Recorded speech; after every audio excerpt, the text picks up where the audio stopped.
The unsurpassed, profound, and wonderful Dharma is difficult to encounter in billions of aeons. I now see it, here to receive and uphold it, vow to fathom the Tathagata's true meaning, to liberate all beings, thus generate the supreme bodhicitta.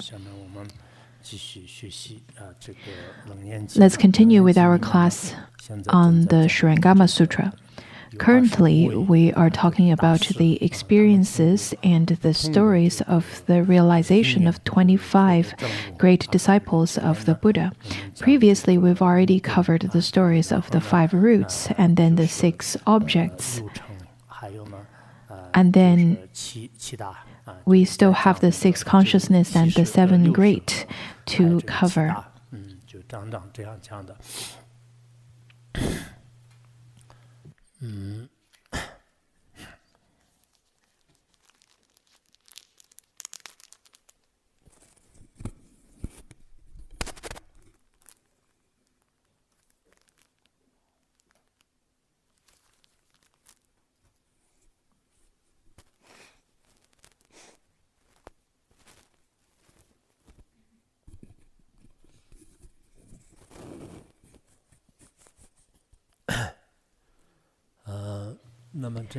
By now, we've already studied the stories of 9 venerable disciples of the Buddha.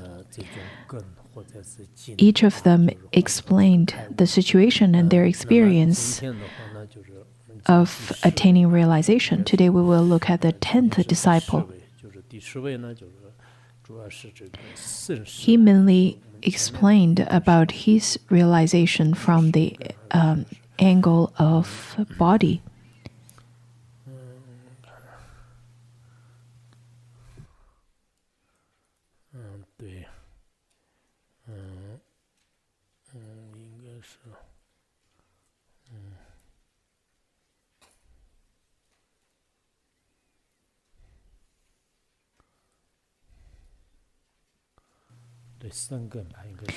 The body as the root, not the consciousness.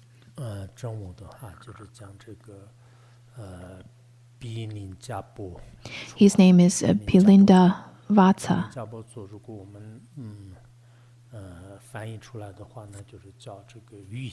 Pilinda Vatsa's name means leftover habits.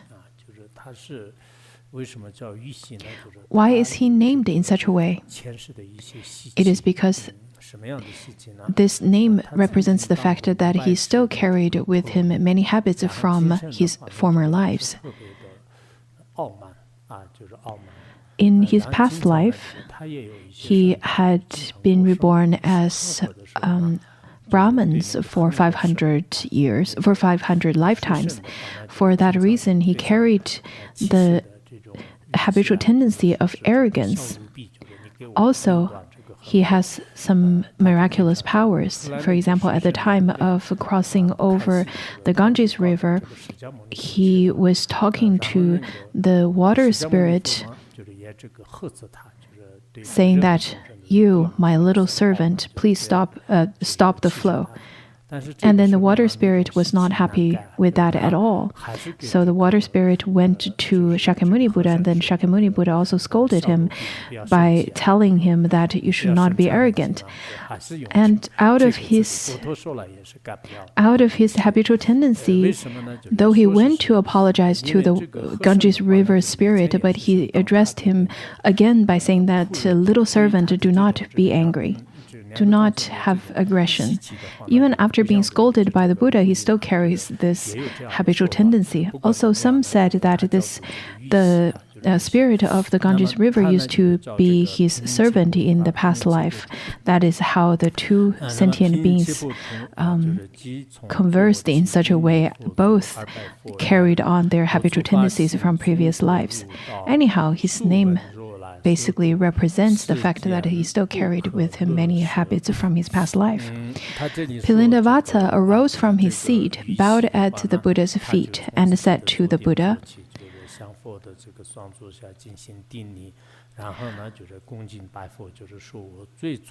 When I first left home to follow the Buddha and enter the way, so when I first renounced from family life and then followed the Buddha and then studied the Dharma with the Buddha, I often heard the Thus Come One explain that there is nothing in this world that brings happiness.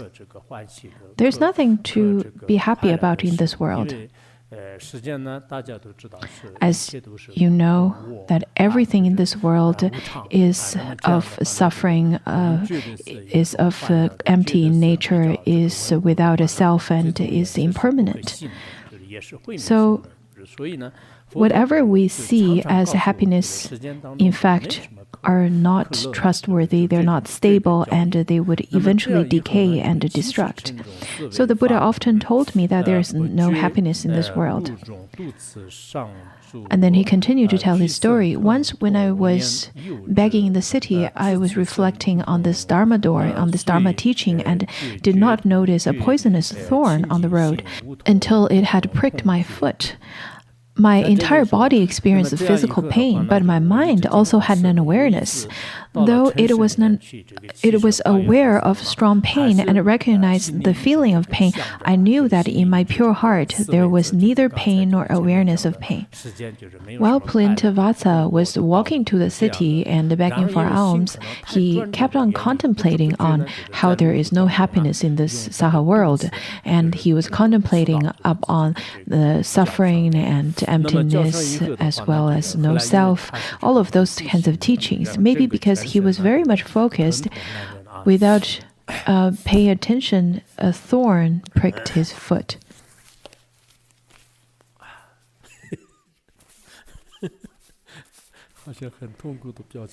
She's looking at me with some heartache. It's fine, I'm fine.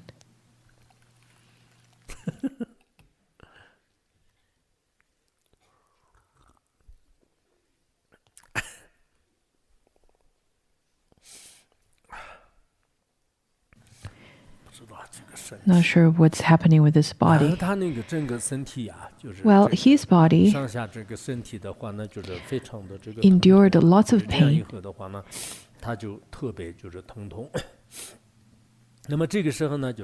At that time, he started contemplating this pain originated from being aware of it. And this awareness of pain, though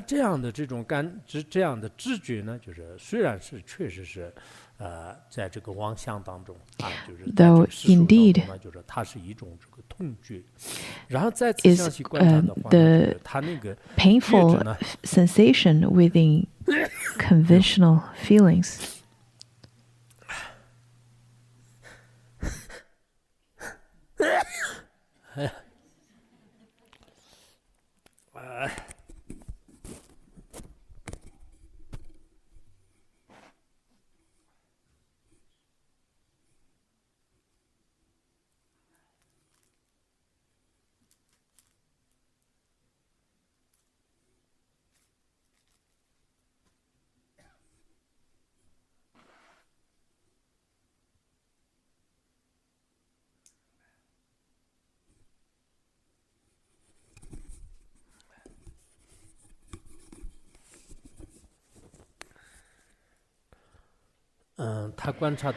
Though conventionally, the vividness of pain is present. However, after making further observation, in fact, at that time, in the pure originally enlightened mind, there was no pain or any awareness.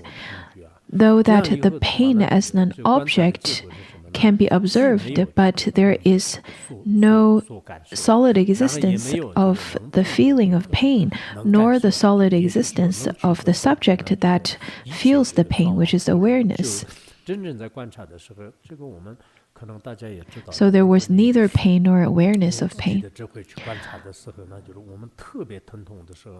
At the time of making observation of some painful experience, whatever happened to cause that pain, a needle prick or being cut by a knife or a sharp object, there is pain. But when you make the observation, the pain, in fact, simply manifest in conventional truth, but the mind that makes the observation of it cannot be found. Neither of those can be found.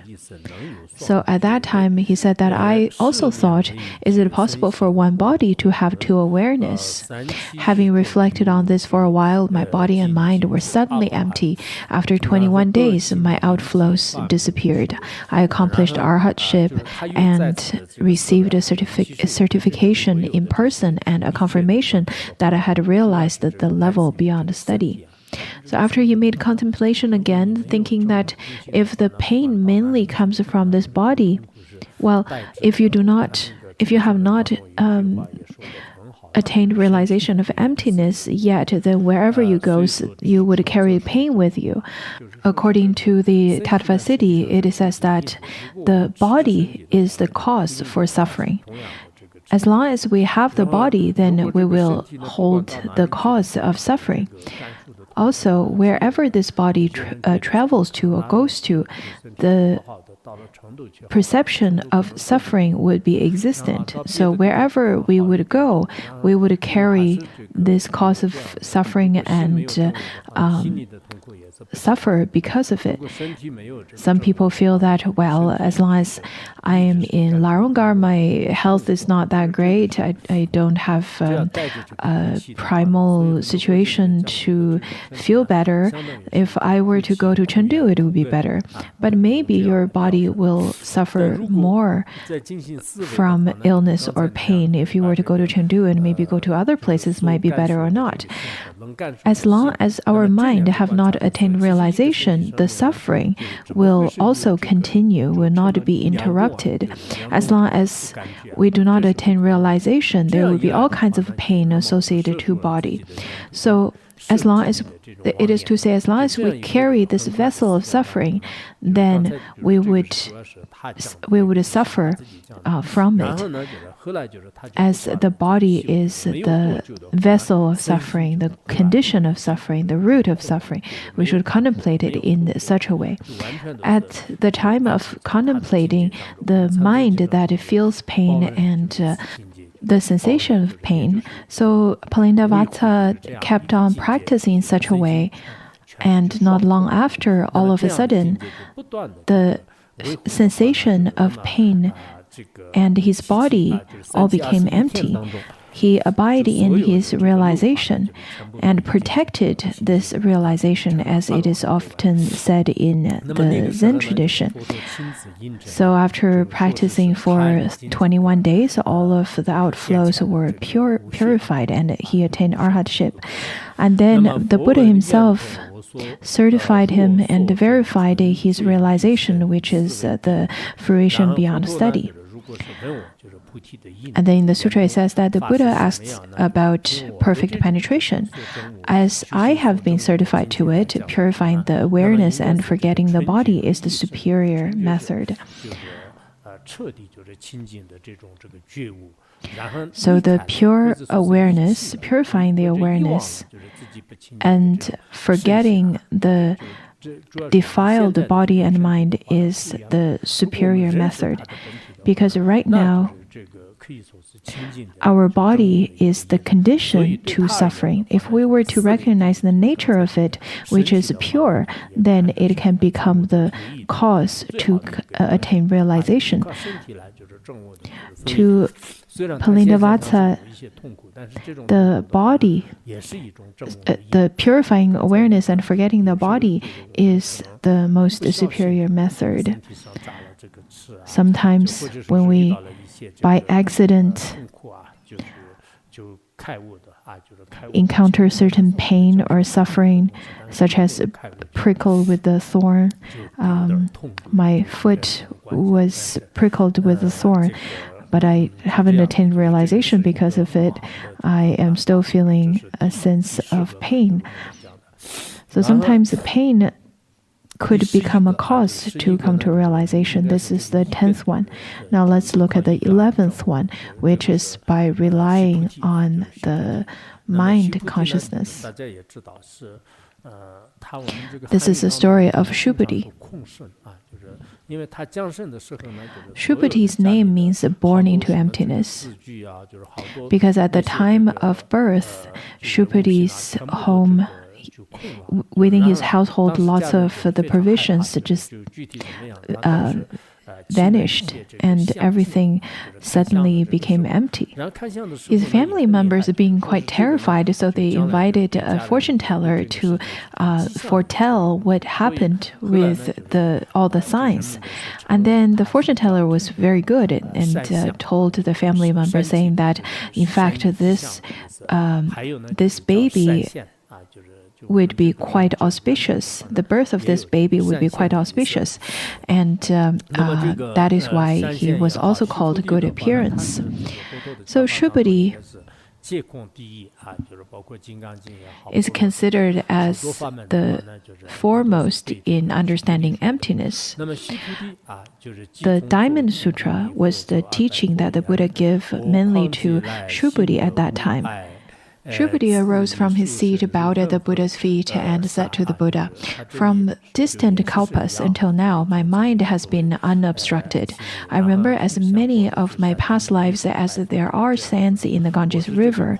From the beginning, in my mother's womb, I knew emptiness and tranquility to the extent that the 10 directions became empty, and I caused living beings to be certified to the nature of emptiness." So after he stood up from his seat and then prostrate to the Buddha, he said that ever since the beginningless time, from distant kalpas, for many lifetimes, my mind has been unobstructed, and I can remember many of my past lifetimes, as many as there are sands in the Ganges rivers. And then I knew emptiness. So from the beginning, in my mother's womb, I knew emptiness and tranquility. Ever since I was in the mother's womb, I knew emptiness. Unlike us, after we were born and then we grew up, even our hair are so gray, and we still do not know what emptiness is. But look at Shubhati. He already attained the understanding of emptiness and tranquility when he was still in his mother's womb. And then he continued to say that to the extent that the 10 directions became empty, and I caused living beings to be certified to the nature of emptiness. All the dharmas of the 10 directions are simply of emptiness. Everything from the 5 aggregates to the external phenomena and extends to the 10 directions, all of the phenomena are of the nature of emptiness. Not only he knew emptiness himself, he also caused the sentient beings, lots of beings, to be certified to the nature of emptiness as well. If you remember the story that after Shakyamuni Buddha descended from Tushita heaven to human realm, at that time, Upalavana Bhikshuni was adorned with all kinds of beautiful garments and then went to receive the Buddha. However, Shubhati kept on meditating and practicing in a cave, so he didn't really physically go and receive the Buddha. And then later the Buddha said that the Bhikshuni Upalavana did not see the real me. She saw my form, but not the real me. But Shubhati saw emptiness, therefore he saw the real me. And then Shubhati continued to say that having received the thus come one's revelation that the enlightened nature is true emptiness, that the nature of emptiness is perfect and bright, I attained arhatship, and suddenly entered into the thus come one's sea of magnificence, bright emptiness. With knowledge and view identical with the Buddha, I was certified as being beyond study. In the liberation of the nature of emptiness, I am unsurpassed. At that time, He attained the realization of emptiness, and awareness is non-dual. So in that realization where emptiness and luminosity is in perfect union, he attained that understanding. He understood that emptiness and luminosity is all pervading. In that realization, he naturally attained arhatship. Now, Subhuti is considered as a realized one in the Mahayana tradition. Sometimes arhat, which means the one that destroyed the foe of afflictions, in fact, means that the one that destroyed the afflictions of the three existence and endowed with all kinds of qualities. So there are the Hinayana arhats and the Mahayana arhats, but the true great arhats is the Bhagavat, the Buddha. Sometimes the bodhisattvas are also called arhats. In the Abhidharma, it talks about there are the practitioners that had already attained the stage of no more learning. Those kinds of practitioners are also called arhats. So Subhuti at that time, he said that he had already attained arhatship and come to the realization that is identical to the Buddhas, that is precious, luminous, empty, that is ocean-like. So this is a realization. His view is identical to the Buddha's view. This is, of course, from the aspect of eradicating afflictions and attaining the realization of emptiness. According to some commentary, it says that the view is the same as the Buddha, it's as identical to the Buddha. At the time when we studied Madhyamika, I think we studied that some of the schools talks about or argues that at the time of attaining arhatship, the realization is identical to the Buddha. There is no difference from the emptiness aspect, though that there is differences from the manifestation aspect. Some also said that Subhuti had attained Buddhahood long before he manifested as Subhuti. His name was the Blue Dragon Tathagata. So after he attained the realization at that time, in fact, it was identical to the Buddhas, which signifies that he attained Buddhahood and attained the fruition of no more learning. So he already liberated from afflictions and attained the realization of emptiness. And he became the foremost in understanding emptiness out of all the disciples of the Buddha. And then the Buddha asked about perfect penetration. As I have been certified to it, all appearances enter into nothingness. Nothingness and what becomes nothingness both disappear. Turning dharmas back to the void is the foremost method. If the Buddha were to ask me what's the cause for the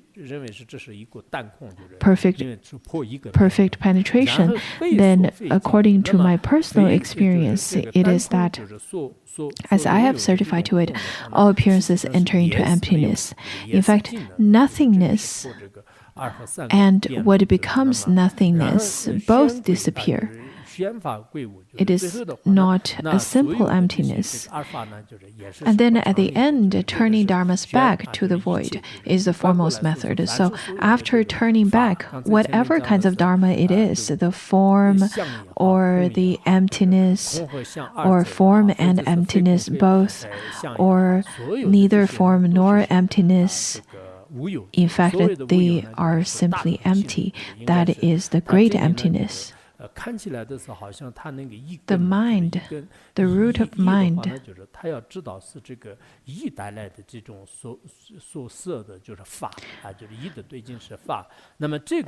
the object to the root of mind is Dharma.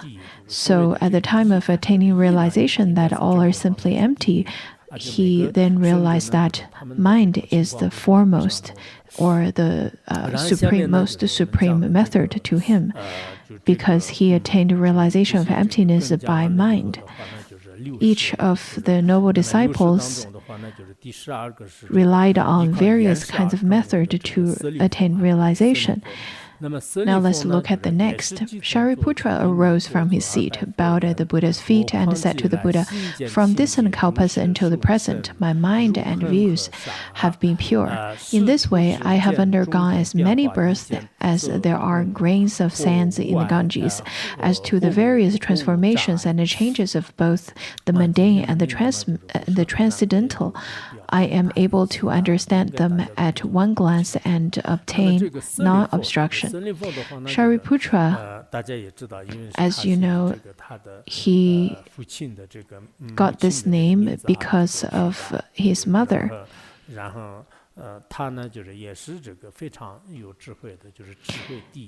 He was renowned as the foremost in wisdom. At the age of 8, he already was proficient in the 18 great studies in India at the time. When he was still in the womb of his mother, he had great wisdom too. His mother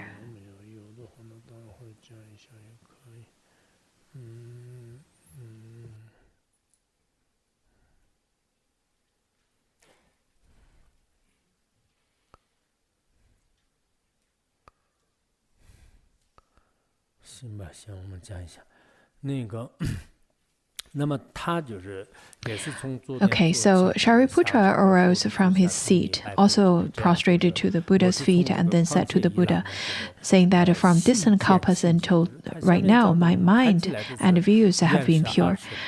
In the next part, it seems that the consciousness of the eye, consciousness of the ear, of the nose, of the tongue, those are all have something to do with the 6 roots. However, this part describes the attainment of realization more from the mind's aspect or the consciousness aspect, because the root is our physical body. The physical body cannot attain realization. So the 6 roots consciousness is related to our mind consciousness. If it is not related to consciousness, then the eye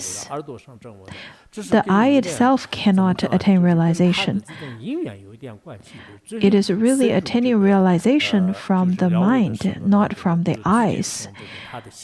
Similarly, it applies to the ears and the other roots as well. But those kinds of organs do have correlations at the time of coming to realization. However, at the very end, after coming to the realization, it is from the mind or the consciousness aspect.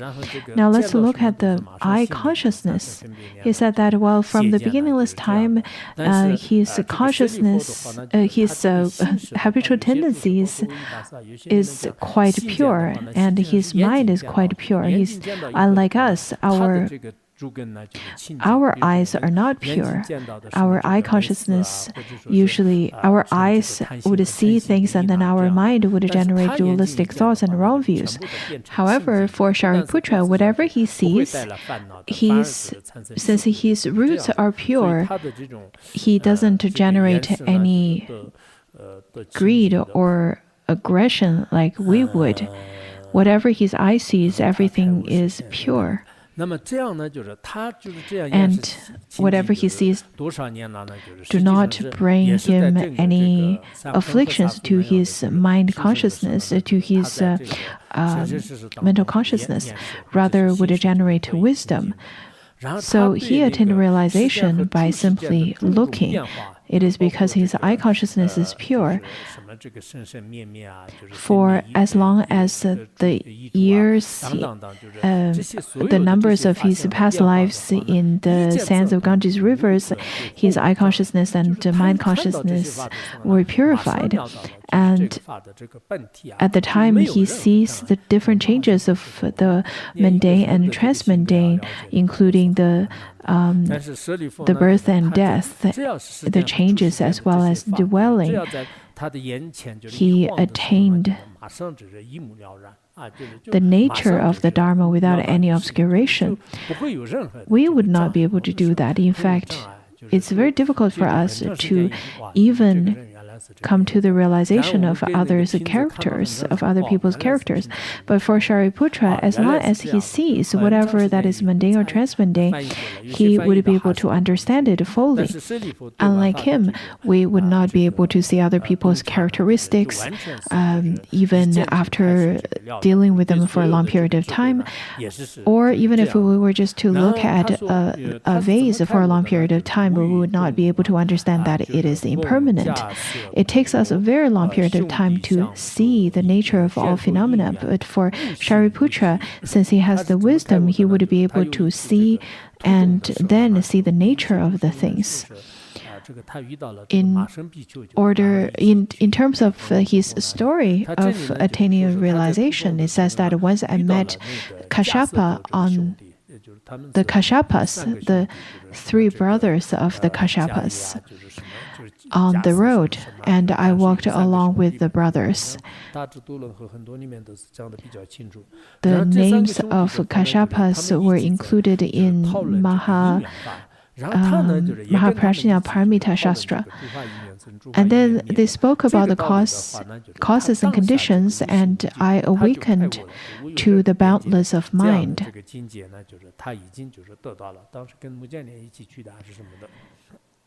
At the time of making discussions of causes and conditions, he understood that everything arises because of causes and conditions and ceases because of causes and conditions. He attained that realization. But I think, according to Mahaprajna Paramita Shastra, the story is he heard the teachings, not really see the teachings with his eyes. When you get some more time, you can look into that translation again. Last year, when I was translating some of the Tibetan languages, I believe that there was one story, a story of a Brahmin whose name is Long Nails. He was indeed quite an amazing Indian scholar back then.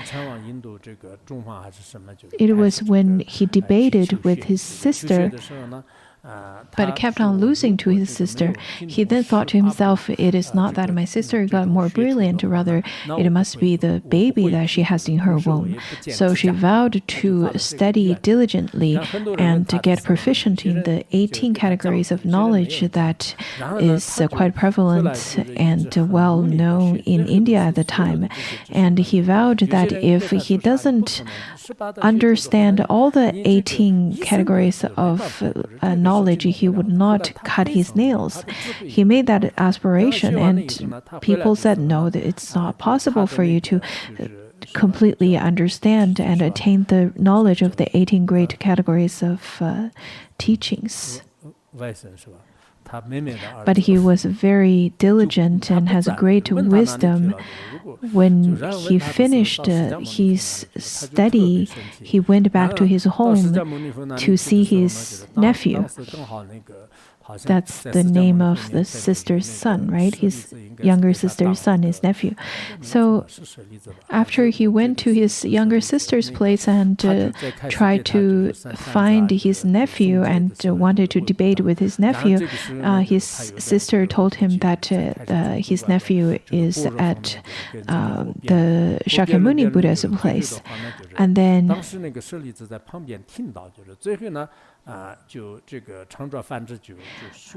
this Brahman, at the time of debating to the Buddha on the teachings of Madhyamika and Prajna Paramita, he lost to the wisdom of the Buddha. At the time of listening to the debate between his uncle and the Buddha, Shariputra attained realization.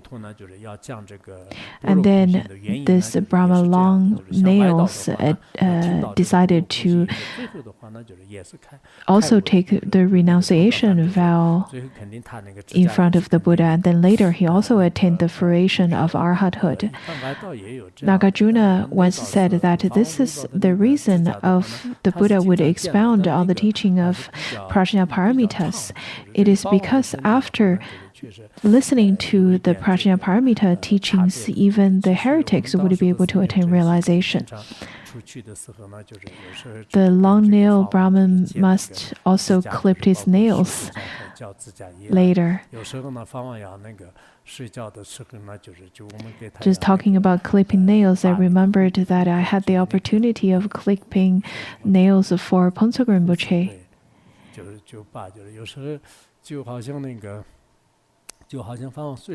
Sometimes we would clip the nails for him, and sometimes we would shave his beard. And sometimes Pontsog Rinpoche appears to be sleeping, and if we do not pay attention, and then Pontsog Rinpoche would all of a sudden open his eyes and look at us. So we would get quite scared. Lots of things had happened when I was serving Pontsog Rinpoche. It is only after the passing of the Guru I realized lots of the things I should have been more careful and paid more attention to. This is how Shariputra attained realization. Over here it says that I followed the Buddha and left the home life. My seeing awareness became bright and perfect. I obtained fearlessness and became an arhat. Shariputra was non-Buddhist before he left the home life, before he took renunciation. It was after he left the home life, his seeing awareness became bright and perfect. He attained this realization and then obtained the fruition of arhathood, also gained the four fearlessness.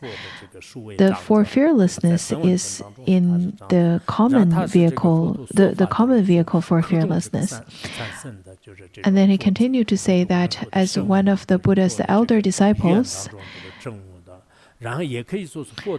so out of all of the Shravakas, he is considered as the elder disciple. And he said that I am born from the Buddha's mouth because Shravakas is the ones that attain realization through speech. So one can say that they're born from the Buddha's mouth. Transformationally, born from the Dharma. And then the Buddha asked about perfect penetration, as I have been certified to it, for the mind and seeing to emit light, and for the light to reach throughout knowing and seeing is the foremost method. The mind that emits light. So over here it means that let it be seen by the root of the eye or seen by mind. At the time of seeing, he attained realization, and then since seeing by the eyes is really seen by the mind, then the mind would emit the light of wisdom. So that is the most ultimate and the most pervading light, which is the true seeing of the Tathagata. So to him, the foremost is through knowing and seeing. Now we indeed quite very much rejoice the 25 disciples. And let's look at the 13th. The 13th is Samadabhadra. The universal worthy bodhisattva is Samadabhadra, arose from his seat, bowed at the Buddha's feet and said to the Buddha, "I have been a Dharma prince with as many thus come ones as there are sands in the Ganges. The thus come ones of the 10 directions tell their disciples who have the roots of Bodhisattva to cultivate the universal worthy conduct, which is named after me." Samadhi here says that I had been the elder prince of all the Tathagatas. Even in the aspiration of Samadhi, it says that all the Tathagatas has an elder son, and the name is Samadhi. So Samadhi Bodhisattva, in fact, is considered as the elder son of the Tathagata. Some of our fellow staff members would volunteer and serve a great numbers of different teachers. However, it seems that they would not be able to serve each of the teachers well. But Samadhi would be able to serve each of the Tathagatas and then attain the fruition of Bodhisattva in front of each of the Tathagatas. And so the Tathagatas of the 10 directions would treat Samadhi as a disciple, as the elder son.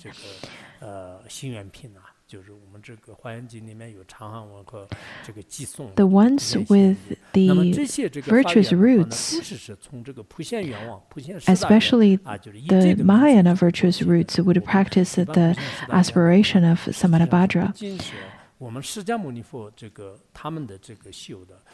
The 10 great aspirations of Samadhi is named after his name. It's named after Samadhi, the universal or worthy conduct. Not only Shakyamuni Buddha and the Tathagatas practice such kinds of universal worthy conduct.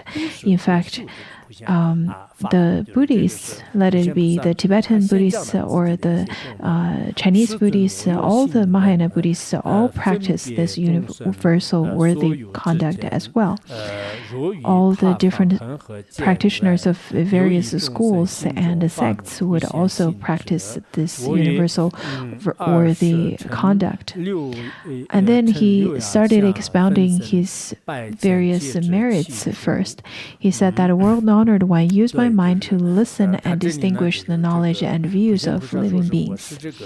In other regions, as many realms away as there are sands in the Ganges rivers, if there is any living being who discovers the conduct of universal worthy, I immediately mount my 6-tusked elephant and create hundreds of thousands of manifestations which go to those places. Although their obstacles may be so heavy that they do not see me, I sacredly rub their crowns to protect and comfort them and help them to be successful. So here it says that Samadhi would listen with his mind. So listen with his mind here points to the ear consciousness, which is the perfect penetration. Therefore, all of the roots, the previous one was which is the eyes, and then this one the ears, after all, they are very much connected to mind. So Samadhi says that I listen with mind, so that the sentient beings of the worlds of the 10 directions that has the different views, their views can be heard. Their aspiration, the 10 great aspirations, would be able to be heard by Samadhi. It is because he has this mind, he would be able to hear the sentient beings of the 10 directions of the world, of the worlds of the 10 directions, and then he would ride his 6-tusked elephant and then go there and then grant them blessings, because Samadhi has such a great numbers of reduplicated manifestations of his bodies, so he would be able to grant you blessings where you are, and you do not need to worry for Samadhi or to when you need to supplicate to the Guru. You can supplicate at all times. You don't need to worry that they would get tired from traveling around at all. So he, after manifested various duplicated bodies, he would be able to travel to the worlds of the 10 directions and benefit sentient beings. The great masters of the past pay great attention to the aspiration of Samantabhadra, and we had studied it once or twice as well. The content of the aspiration of Samantabhadra is really essential for us to chant every single day. When we have class, of course, we would chant this. Without class, I still hope that you can uninterruptedly chant the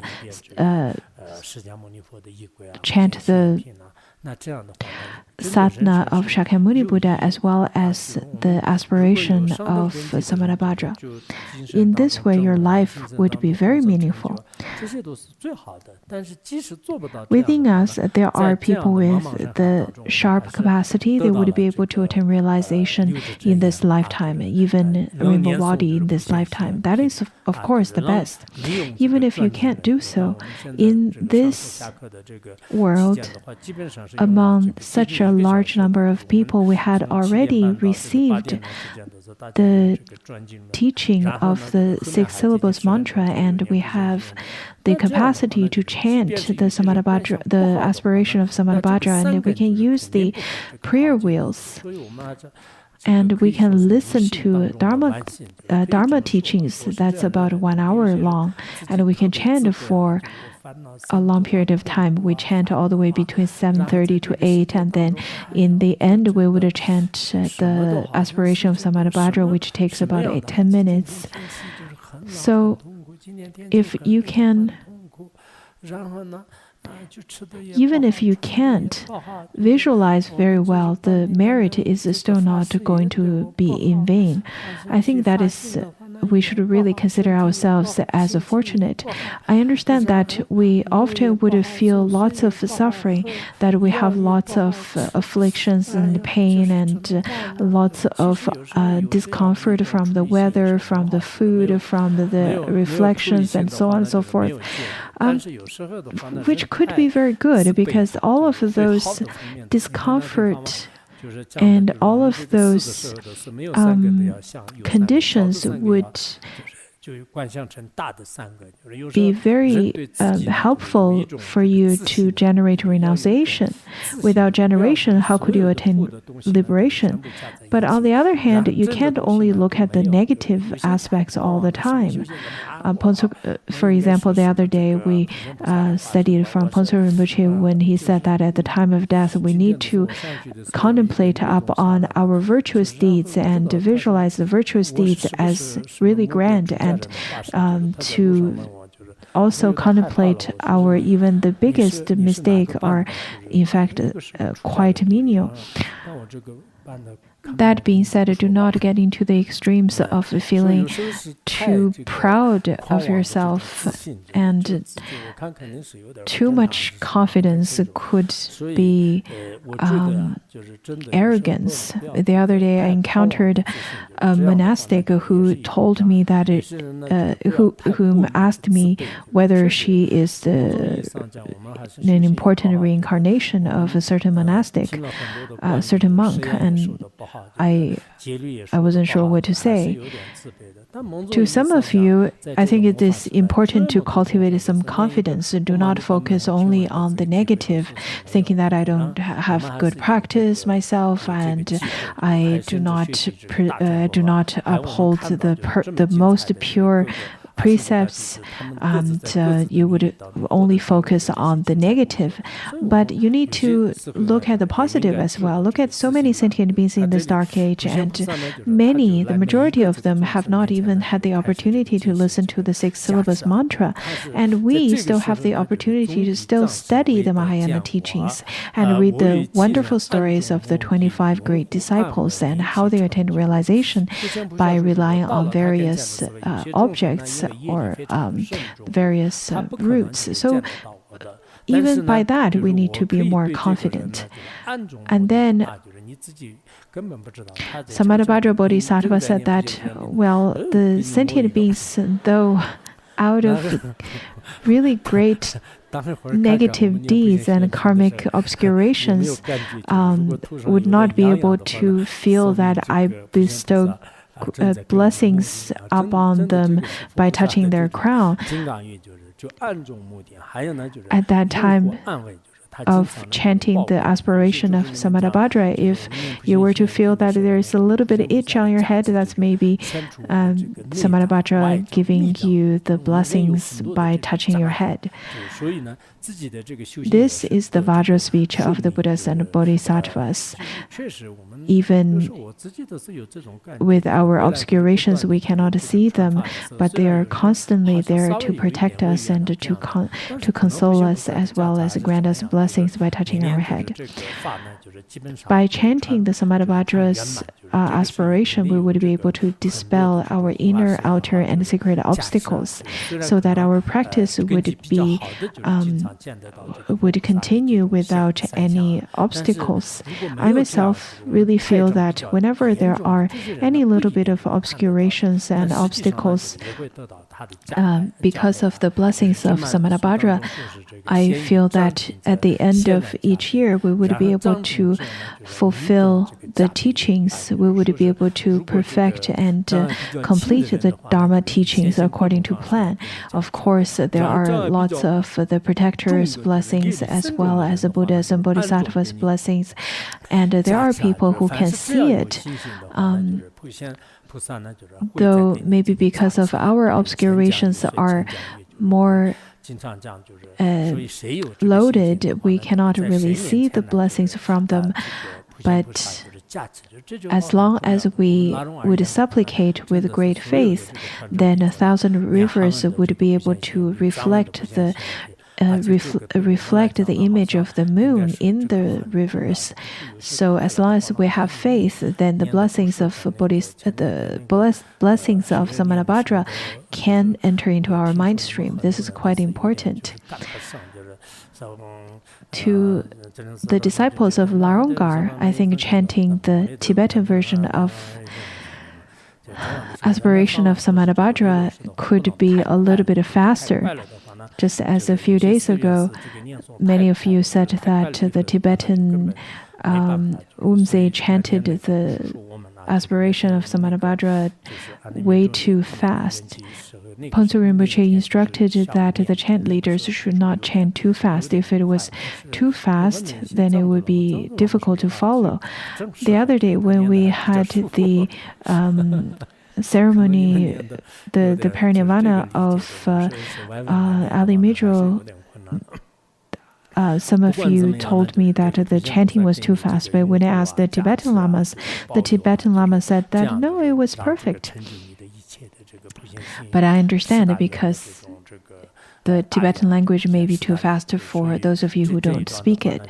Anyhow, Samadhi over here says that I will bestow you great blessings and protections so that you can fulfill the 10 great aspirations of Samadhi. You need to remember that. I think many of you also chant this continuously for a long period of time.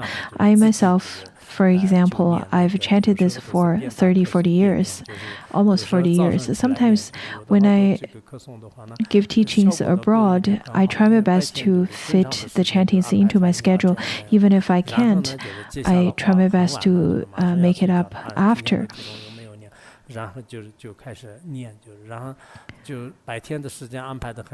My daytime is rather quite busy. My daytime schedule is very busy because I have to engage in the translation works. And then after, in the evening, it gets very late, and I would think to myself, oh, my schedule was too busy and I didn't get too much time to chant during the day, so I better finish my chanting by now. I'd better finish my chanting right now, so I would yawn and then finish my chanting. Reading the biography of the 8 great bodhisattvas, we can also see the qualities and merits of Samanabhadra bodhisattvas indeed really touching. I think by now that everyone should know. The Buddha over here asks about the perfect penetration. The basic cause I speak of in my case is listening with the mind to discover and distinguish at ease. This is the foremost method. Over here he says that at the causal stage, during his making of aspirations, he then said that he used his mind to listen. He didn't say that he used his ears to listen, he used his mind to listen. At that time, he reviewed the luminosity and then attained full freedom. Not only each of the great disciples and noble ones shared how they attained realization, they also shared how they benefited sentient beings. So to Samanabhadra, he mainly relied on the ear consciousness. Out of all, that is the most supreme method. Let's continue to look at the next one, which is realization, someone that attained realization through the nose consciousness. Over here, the Sundarananda arose from his seat, bowed at the Buddha's feet, and said to the Buddha, "When I first left home and followed the Buddha to enter the way, I received the complete precepts. But my mind was always too scattered for samadhi, and I could not attain the state of having no outflow." The Sundarananda was Nanda, but not Ananda. It's Nanda. But there are many whose name is Nanda. There is a Nanda who mainly heard it, and then Ananda. Why over here his name is Sundarananda? It is because if Nanda's name was used, then it could be easily mixed. So Sundarananda, in fact, is a name after his wife, the wife before he left home, took the renunciation. I'm not sure if he'll be happy about that. In the Tibetan translation, his name was Nanda, but in the Chinese translation, his name is Sundarananda. I'm not sure what the Sanskrit version used to be. In the West, there's also the tradition saying that taking the husband's last name, Hillary Clinton, for example.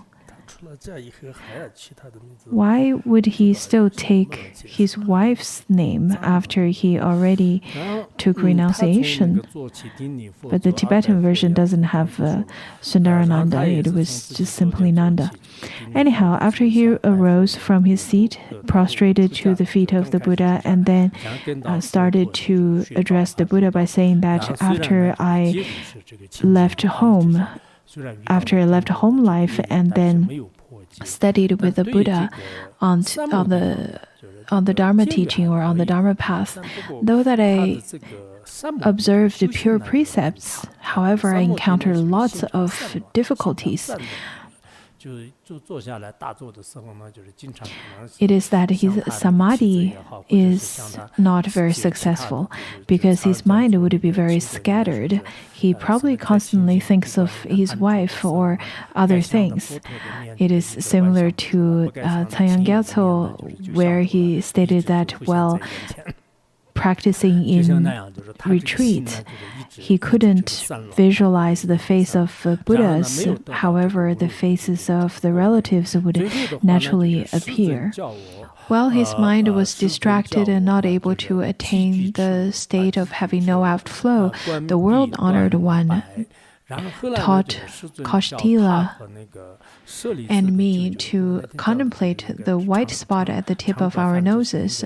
So Kaustila is the name of the long-clawed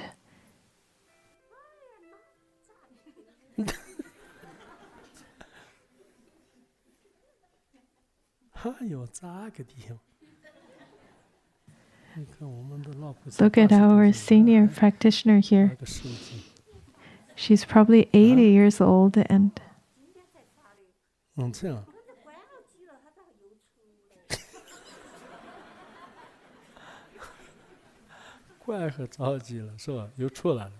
you turned it off, but somehow it is still turned on.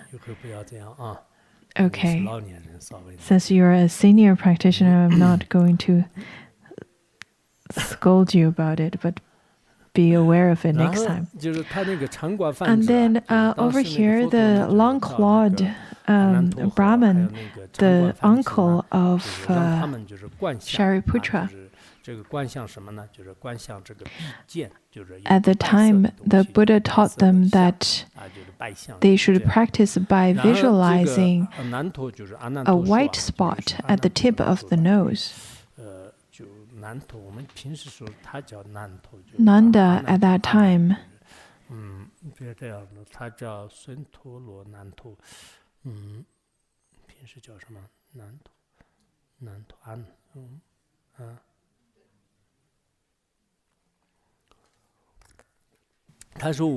he said that from the first I contemplated intently.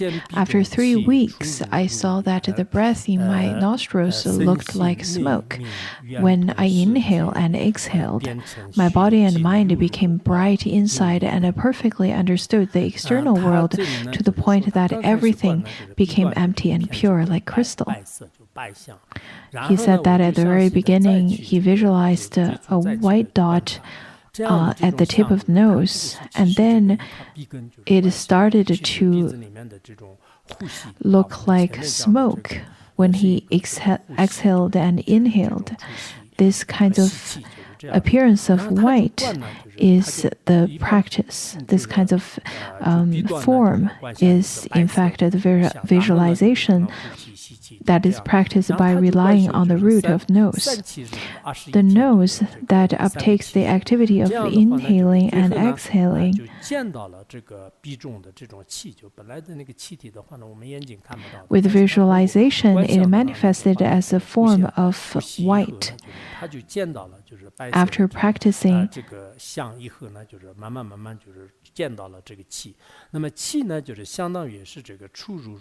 for 21 days, he saw this air of when he breathes, because the air that we breathe in and breathe out cannot be seen by our eyes. So through his visualization, the power of visualization, while he inhale and exhale, he saw the form of the white color, and then saw the air that he breathed in and breathed out, this smoke-like air. And then he continuously to visualize the inside of the body and the consciousness of the body, or a nose consciousness of the body. By relying on the nose consciousness of the body, he come to realization of the inner luminosity, which then became the great purity after it pervaded the whole world. And then he said that the smoky appearance gradually disappeared and the breath in my nostrils became white. My mind opened and my outflows were extinguished. Every inhalation and exhalation of breath was transformed into light, which illuminated the 10 directions. So it becomes the wisdom that illuminates the 10 directions. The luminosity or the light that it talks about here is not the light of the white, red colors. It is not that. It is the light of wisdom pervaded the whole world of the 10 directions, and then he attained the arhatship. The world-honored one predicted that in the future I would obtain Bodhi. Temporarily, he had already attained arhatship, and then in the future he would obtain Bodhi. The Buddha asked about perfect penetration. I did it by means of the disappearance of the breath until eventually the breath emitted light, and light completely extinguished my outflows, which is the foremost method. At the times of practicing inhalation and exhalation, the signs of smoke of the white color manifested, and then everything disappeared, and then the luminosity of wisdom pervaded the whole of the space of the 10 directions, and the breathing became the luminosity that is perfectly penetrated. So to me, the foremost method of attaining realization is nose consciousness. It is because he attained realization by relying on the consciousness of nose. This is his particular experience. Let's stop here today.